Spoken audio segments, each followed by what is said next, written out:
We're on Baba Kama, Perek Gimel, Mishnah Gimel. Third Mishnah in the third chapter of Baba Kama, we're continuing to talk about different permutations of what we would call of the laws of bor. Let's go down, just write that down. Okay, we had among the different types of damages, we had arba avot nezikin. Let's see if we can find it. Right, bor. We're talking about bor. Okay, if a person makes a bor in Rishut HaRabim, who makes a pit, some kind of impediment that causes damage, so he's chayav of the damage that he causes. Okay, and by the way, it's shor v'lo adam chamor v'lo kelim. In the psukim that we learned, let's see if we can find bor here.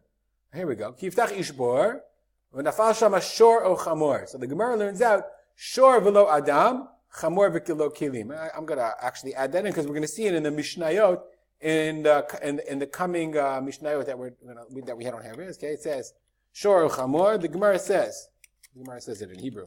Shor v'lo adam chamor v'lo kelim. What that means is that you are obligated if your bor damages someone's animal, but you're not obligated if your bor damages a person falls in, or kelim, or utensils, vessels that fell into the bor somehow.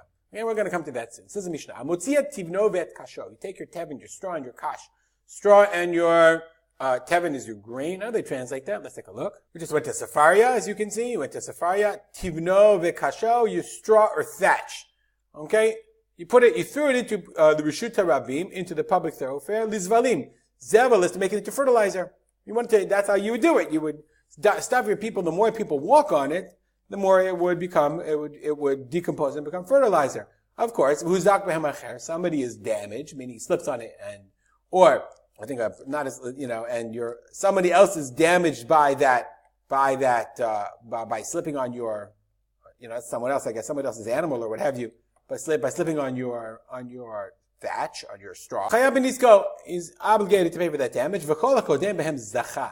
Anyone else who wants to take now your tevin and kash and just confiscate it, zacha, he merits it. It becomes his.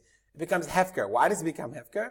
Kansinu rabbanan. It's a knas. It's a fine the rabbis gave to you for sticking your stuff in the public thoroughfare, benefiting from other people without the right to do so. Rabban Shimon says, "Call a mekalkalin b'yeshut harabim biziku." Anybody who puts mekalkalin, dangerous things, damage, and they cause damage, chayavin l'shalem. They have to pay. V'chol hakodem b'hem zacha, and whoever comes first, kodem b'hem, who takes it first, zacha, merits. What have we added here? The Bartuner explains, afilu osim b'yeshut.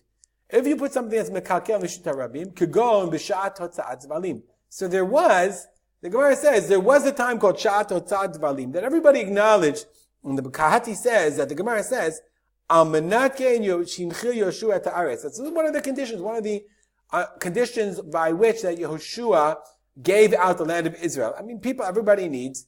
They lived in an agricultural society. Everybody needed fertilizer, and they knew the best way to do that was to have people walk on tevin and kash. So that was an understood thing. So there was Sha'at Hotzat Dvalim, and then there was not Sha'at Hotzat Dvalim. So therefore, if you do it, the Motzi Tavano, the Rishut HaRabim, Lizvalim, at the Reish is talking about not Shat Hotzat Zvalim. It's not the time of year and somebody falls, and that's why I call a Kodem Be'em Zacha.